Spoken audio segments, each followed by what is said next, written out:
Hey, first of all, Candy, you got these 4,000 ones, child. You should donate that to Kenya and her village, because clearly that village needs these 4,000 ones versus Bolo, the stripper.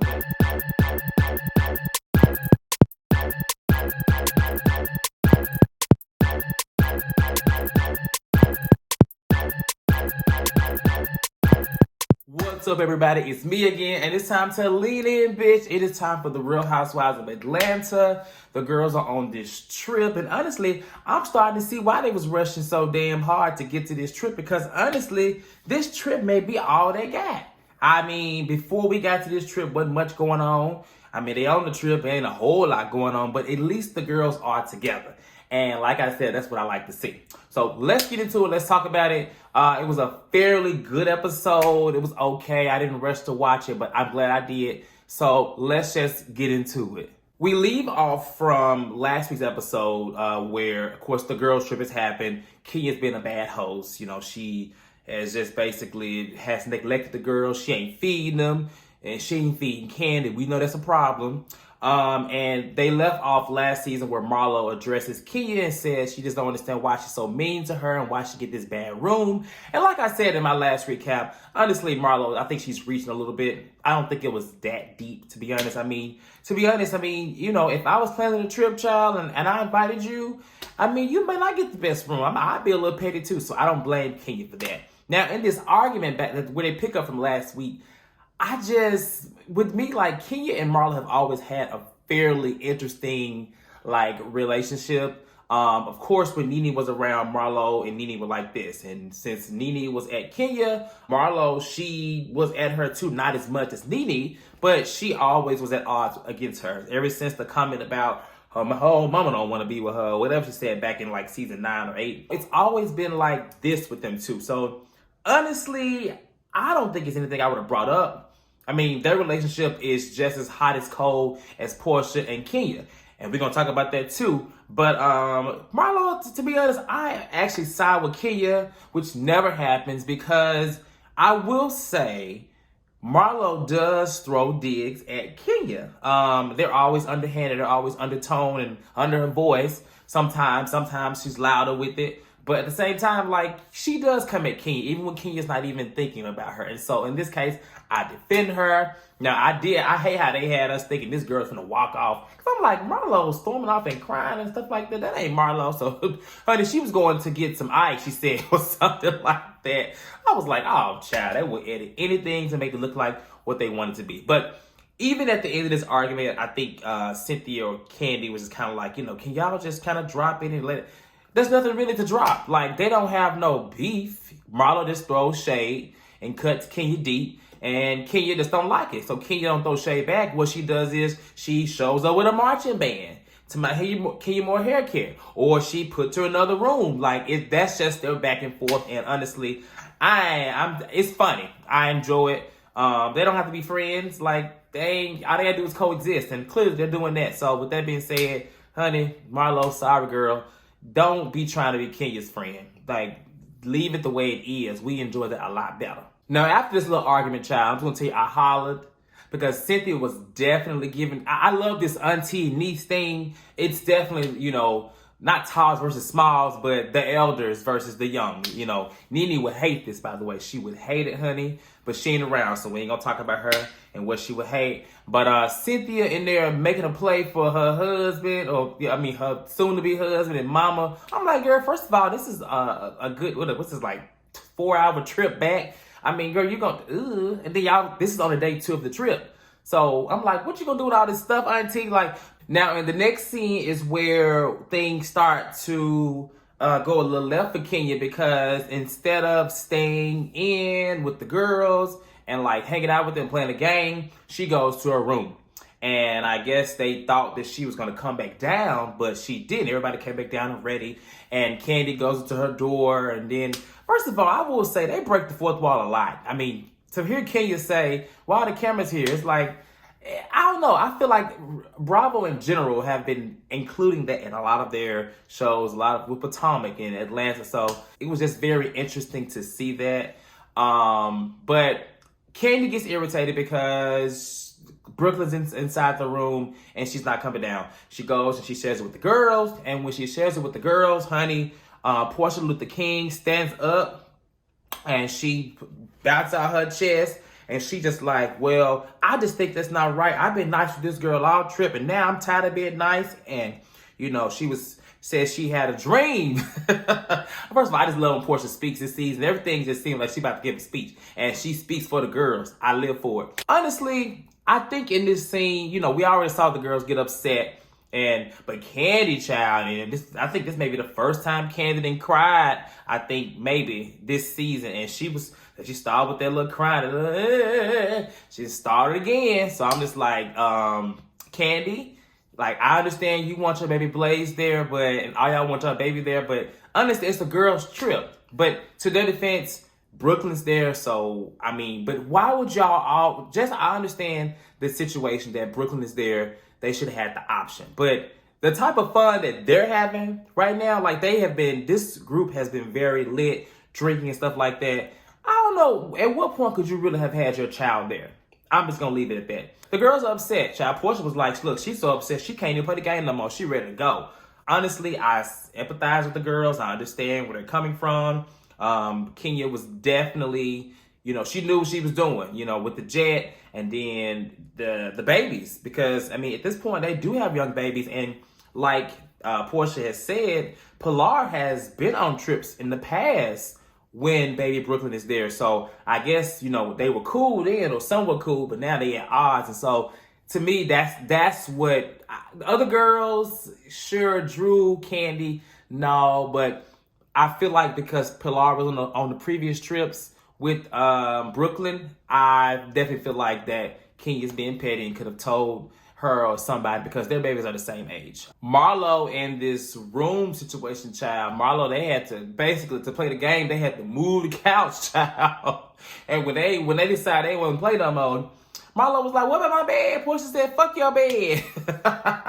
The next day, the girl, Cynthia, is outside on the phone with her soon-to-be husband, Mike Hill, and this is where Candy has gathered all the girls. I guess at this point, she is taking some responsibility on this trip. So she's gonna work on this dungeon party that we keep hearing so much about, and LaToya is going to do a workout session or something like that. Yeah. But that's basically what happens. Now, Candy is planning everything. She got done one to send all these girls clothes. I thought that was great. She talking about she got 4,000 ones. I'm like, okay, first of all, Candy, you got these 4,000 ones, child. You should donate that to Kenya and her village because clearly that village needs these 4,000 ones versus Bolo, the stripper. But anyway, it's her money. She can do what she want to do. Kenya and Candy talk. Now, Candy, this is the first time Candy is confronting Kenya. And like I said in a lot of recaps in the past, Candy is usually the only person that can get Kenya together, like to listen. Now, I will say this time, Kenya, she always is combative with anybody, but she doesn't go there with Candy. In this moment, I get what Candy was saying. She basically was speaking for herself. You know, even though she tried to make it about the jet, child, but clearly we knew that it was all about that damn crab fish sandwich, anything. I like how Candy was just basically calling her out. And once they moved over to the next set where they were just talking versus standing up, because when they were standing up, child, Candy was getting upset. I started hearing her voice, child, it started to crack. But once Kenya was like, you know, I don't want to do this, let's just go talk about it, she actually sat down and she listened. And I can say that's the only person on this cast that Kenya will listen to. It's been that way for a long time. I'm just glad that Candy was able to let Kenya know how she felt and speak for the other girls. You know, this doesn't happen often, child. It's very rare that she does get her together. But when she does, Kenya listens. And so I'm glad that she listened. It seemed like it worked because she goes and she apologizes to the girls or just basically, you know, is talking about why she was the way she was. Now, as far as Kenya's excuse, I don't really think that's an excuse because first of all, you're talking about this money and you're a single parent, but girl, you're getting a private jet. Like, I don't know how that works. And then, you know, like Candy said, how are you allowing this man to lay the law from New York? Boom! That wasn't a damn line. That was a lie. Like, this man, and then Kenya, like, I'm glad that Candy spoke about this too, because Kenya, you have been going back and forth with this man for like 2 years now. You talking about y'all been separated for a year. Just this, okay, so literally a year ago, you were at this little event y'all had, and y'all were arguing, and then at the bowling alley. So let's not act like this is fresh. This is a fresh wound. Like, divorce is hard, but in Greece last year, you were going through all this stuff. It's literally a year later, girl. At this point, you know, we all know, everybody knows that this man does not have the best interest in you and does not want you in that way. Girl, take this baby and get out of here. And that's basically what Candy was trying to say. You know, Kenya talking about, oh, I don't have a team to do all this, girl. Okay, you may ain't got no team. You may ain't got Candy money, but you got Kenya money. And in a previous episode, you said you had some great credit. So surely somebody with great credit can get them 2 nannies. I mean, I'm just saying, you said it, not me. That little workout scene with LaToya, I mean, I guess it ain't because LaToya did it. I mean, it's kind of because she did it, but I'm just like, it didn't seem fun to me. I would have been just like Portia and Drew sitting over there looking like this. I mean, dancing and drinking. That's, if you work out for real, you know that it's very difficult to work out a day after drinking. So let alone take a shot and work out, girl. What in the who thought of this? This stuff just ain't been planned out at all. While the girls are working out, like I said, Drew and Portia were sitting over talking, and Drew was just like, you know, I just don't understand, you know, the fakeness, and basically that, you know, just last night everybody was so mad at Kenya, and now everybody's like hee ha kikiing with her, and you know, I understand. I see both sides of that. I understand what Drew is saying, but I mean, Kenya did come out and apologize, whether it was sincere or not. She did apologize, and she came back in a better spirit. I think that is worth, you know, calling out and applauding. But Drew being new to the group, it seems like her stance on this trip is that it hasn't been that fun. And it's interesting because she meshes with, you know, Portia and some of the other girls and whatever, but she doesn't really have a friend, like a close friend, which I don't know who brought her in, Candy or Cynthia. Neither one of them really, you know, film with her or hang with her. It seems like she's gravitating more towards Portia and the young, the nieces. So I get what she was saying. I think that she was just like, look, yesterday we was mad. Why y'all ain't mad today? We're gonna find out later that she does call it out. So, all right, Drew, build your storyline, girl. I see what you're doing. Like, build a mess, because you know I knew at that moment it was coming. The segment regarding Breonna Taylor I thought was very, very, very touching. And mainly because to see Portia like that, she was obviously emotional. And, you know, just thinking back to what she did when she went to jail and, you know, all of the stuff she did before then, it was kind of not a conclusion, but it was a moment to really see that she really cared and really know that she was so invested to where that really broke her. Leading up to this episode and the episodes in the first one, that was kind of her story. And to see them follow up with that, I just really enjoyed it. In the final scene where things start to get real good, in my opinion, was Drew, who was stirring the pot, starting the mess. Now, I'm going to say that I know that her intentions were pure. But when you start off and say, you know, let's play a game, the realest or the fakest, it's only so many ways that can go, Drew. I'm sorry. So I was like, oh, Lord. And then you directing at Kenya, who is the most defensive person on the cast. So, yeah, of course it ain't gonna go well. Now, she addresses to Kenya, just talking about the trip, and, you know, Kenya's on the defense. She felt attacked. And so at this point, she's in attack mode. Now, what I noticed was that nobody said anything. Cynthia really said nothing at this point. Because at this point, what Drew was saying was true. Everybody was upset the night before. So, yes, she came and apologized. Yes, Candy went and talked to her, but to the group's understanding, she still feels like she's entitled to everything. And it showed so much. These people, these girls, when I tell you I ain't never seen Kenya served so well to Kenya, I mean, from her, because she wanted everybody's undivided attention. And what took me out this whole scene was Portia when she said, no, you can go ahead. I can hear you. And everybody else is listening. Oh, I was like, baby, Portia, the growth in Portia, I just love it. Like, Kenya, who are you to sit here and get upset because people are ordering food and people are just, in their phones? The same things that you do in an argument, in a conversation, when someone's trying to talk to you about something, the same things you've done since season 5. I am sorry, Kenya girl. You're going to sit here and you're going to drown in the Kenya Sea, because that's exactly what she did. The right side of the table, Drew, Shamia, Tanya, and Portia, you can just tell that Real Housewives of Atlanta is definitely changing, because these girls have kept this trip fun and just a good energy. And they were letting Kenya have it. Shamia cracking up over there. Y'all know I love Shamia a little bit. And Portia was paying her dust. Like, Kenya, at this point, has been trying to bait Portia, has been trying to get her to argue, and it's just not going to happen. Like, Portia, it was genius when she said that she said, no, you can go ahead. Because it's like, girl, who do you think you are? Like, nobody. The person that was talking to you was Drew. And Drew, once she said what she said, I liked that she was calm. She was just like, I don't want it to go there. But Drew definitely did all this. And then she sat back and ordered her little fish and chips and wings and stuff. Child, I live for it. I just live for it. Cynthia and Tanya and Candy, everybody got involved. Latoya said nothing. I mean, your BFF, both your BFFs out. Cynthia, Latoya, they ain't said nothing.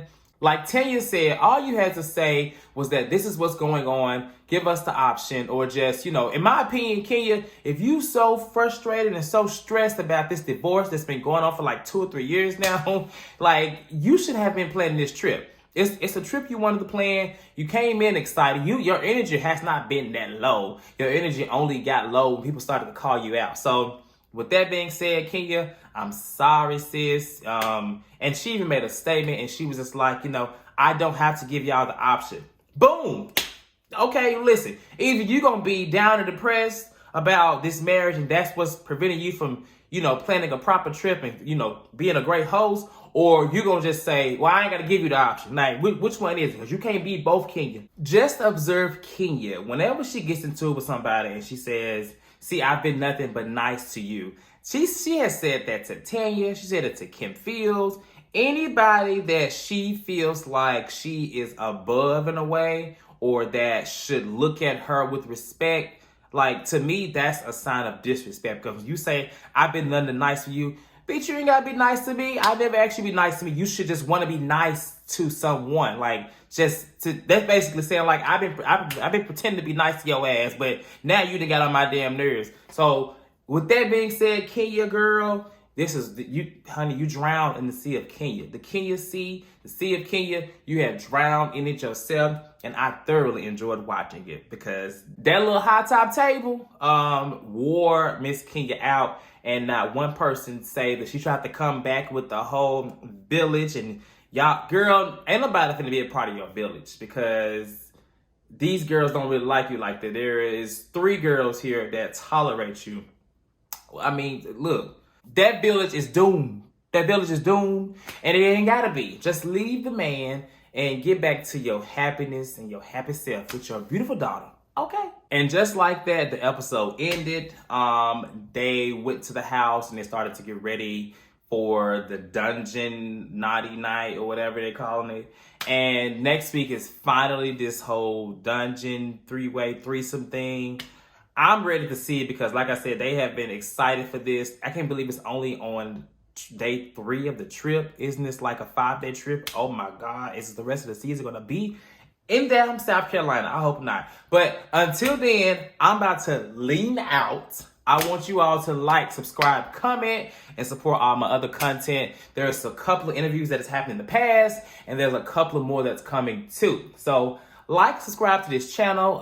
It's getting even better. It's growing, and yeah. So I'll see y'all later. I'm about to get out of here. If you over there in Texas and freezing and stuff and no power, I'm going to pray for you. But in California, it's hot. So, bye.